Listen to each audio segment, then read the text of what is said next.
वंदे पुरुषोत्तमम। परम दयाल एक दिन निराला निवेश में बैठे हुए हैं।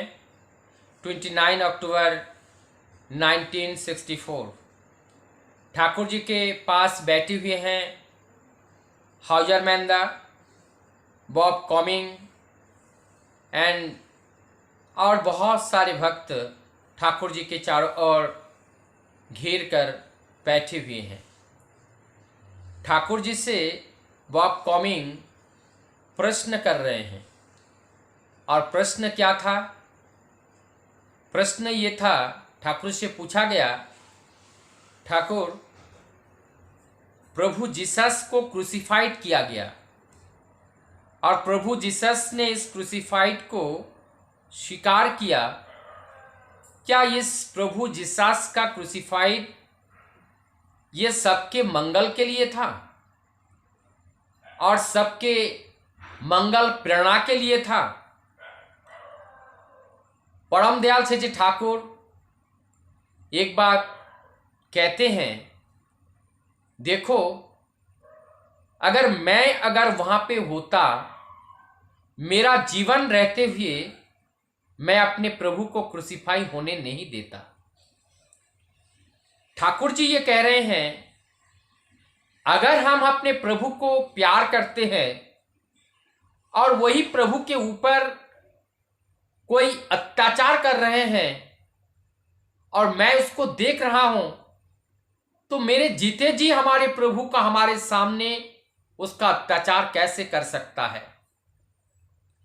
अर्थात प्रभु ने अपने संतान के रूप में सबको देखा, सबको सुख दुख में भागीदार बने, लेकिन प्रभु अपने स्वयं की रक्षा के लिए किसी को पुकारा नहीं। और यही होते हैं, जब जब परम दयाल या प्रभु या प्रोफेट इस धरा पे आते हैं, जब उनके ऊपर कोई अत्याचार होते हैं, वो सहजता के साथ उसको सहन कर लेता है। लेकिन भक्त के ऊपर अगर कोई अत्याचार हो तो एक बूंद भी वो सहन नहीं करते हैं। यही घटना एक बार देखने को मिला था गौरांग महाप्रभु, जब वो नित्यानंद के ऊपर जगाई मादाई ने प्रहार किया था, और यही देख करके गौरांग महाप्रभु ने सुदर्शन चक्र को उन्होंने धारण किया था। फिर उस क्रोधित रूप को देख करके नित्यानंद प्रभु ने गौरांग महाप्रभु के चरण पड़े, उनसे प्रार्थना की, तब जाकर के उनके क्रोध शांत हुआ। क्योंकि भगवान स्वयं अपने रक्षा नहीं करते हैं, भगवान अपने भक्त की रक्षा करते हैं।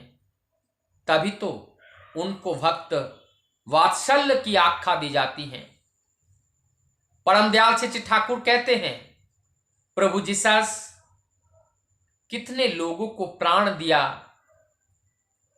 कितने लोगों के दुख में दुखी हुए, कितने लोगों की सुख में सुखी हुए।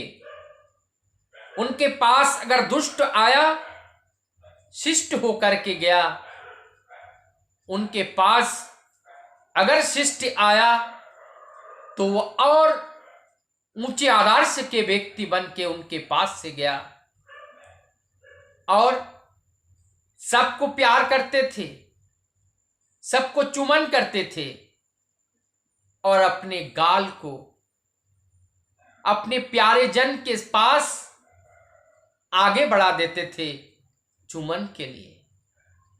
अर्थात उनका जो प्यार का इजहार था, प्रत्येक, चाहे वो मनुष्य हो, चाहे वो जीव जंतु हो, पेड़ पौधे हो, सबके प्रति उनका आचरण समान था।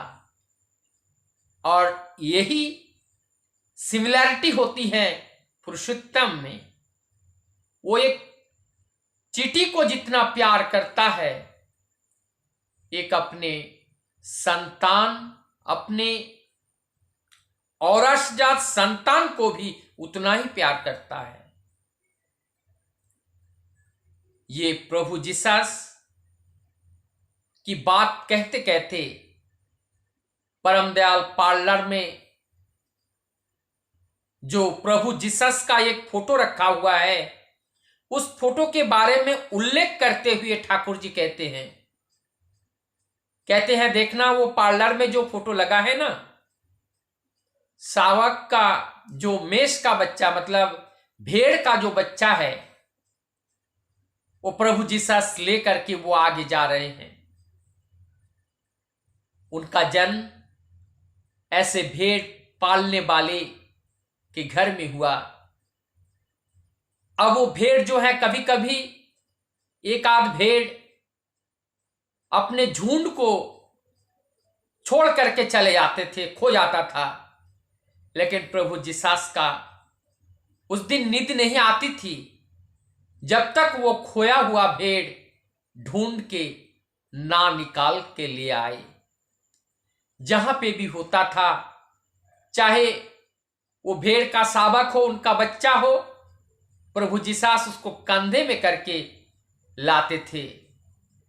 उनका जो प्रेम था वो केवल मनुष्य के प्रति नहीं,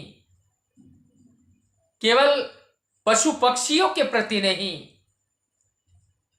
इस संपूर्ण जगत के सृष्टि के छोटे से छोटे, बड़े से बड़े प्राणी के प्रति उनका समान प्रेम था। इस बात को कि बखान करते करते परम दयाल का जो चेहरा है वो एक अलौकिक दृष्टि से भर गया। मानो ऐसा ही प्रतीत हो रहा है कि ठाकुर स्वयं उस प्रभु जिसस का जो दुख है, दर्द है, उस समय हुआ था। ठाकुर के चेहरा देख करके एहसास हो रहा है कि यही प्रभु जिसस हैं, जिन्होंने अपने दुख, दर्द और जो व्यथा है जगत की, उसका बखान स्वयं अपने श्रीमुख से कर रहा हो। सारे भक्त लोग निर्बाक होकर के इस अमृतपम रस का आस्वादन कर रहे थे और सभी लोग स्तब्ध होकर के उस गमगीन परिवेश का उपभोग कर रहे थे। यह है हमारे परम दयाल श्री ठाकुर, जिसके अंदर हमें जिस को भी देखने का इच्छा जागृत होते हैं, उन्हीं के अंदर हम सब देख पाते हैं, क्योंकि वही राम, वही कृष्ण, वही बुद्ध, वही जिसस, वही मोहम्मद, वही रामकृष्ण परमहंसदेव, वही गौरांग महाप्रभु, आज वही परम दयाल श्री ठाकुर अनुकूल चंद्र के रूप में धरा पे आए हैं, हम सब लोगों को धरने के लिए, पकड़ने के लिए, और हम सबको अपने मन के मुताबिक, अपनी इच्छा के मुताबिक एक अच्छे मनुष्य बनाने के लिए। वंदे पुरुषोत्तम।